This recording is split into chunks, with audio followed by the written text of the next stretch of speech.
The other question that we had was from a parent from a consult that I had last week, and they asked, are other people's lives this messy? Do other families who have special need kids, is their life this messy?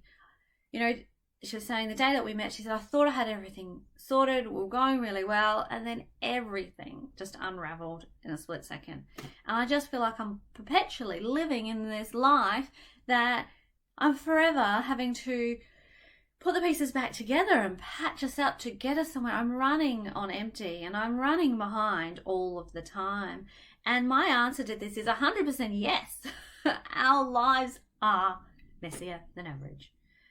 And that is something that is hard to accept, that we really don't get out of those early years very quickly. So in the early years, when you have an infant, you kind of expect to be spewed on. You expect to be, oh my God, I have to find somewhere to change a nappy while we're at. Oh, they're crying and they're screaming and turning upside down and turning blue. Oh my God, we have to leave the event.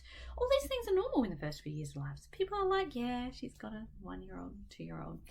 Alrighty, you know, it's all part and parcel of being a mum in the first few years. And society and the world are pretty cool with that generally. You know, they expect that.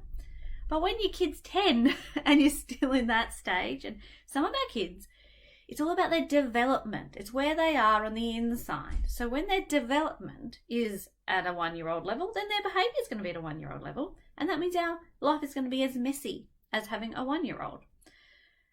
That's sometimes hard for us to get our head around. So I'm going to say that again. So sometimes we have a kid who looks big, like as big as us sometimes, and yet their development, where they are, so their ability to manage their emotions or to stay safe is at a 1-year-old, but they're enormous. They're big. So our lives are more chaotic, and at times, not always, and more messy than having a 1-year-old, because a 1-year-old's only had 1 year of practice of, say, whatever their challenging behaviour is running away, and they generally grow out of it pretty quickly. So they only do it for a short period of time.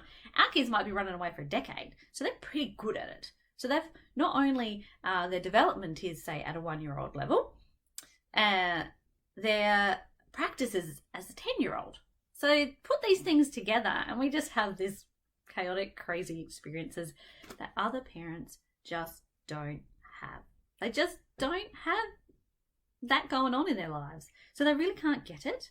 But at Dynamic Parenting, we all get it. Now, not only are all the other parents in our community special need parents, of course, but us as therapists or clinicians or professionals have special need kids as well. So one thing that's really unique, and the one thing that we're doing really differently at Dynamic Parenting, is we want parent voices coming in and talking to us as parents, because people who live this life have a different perspective.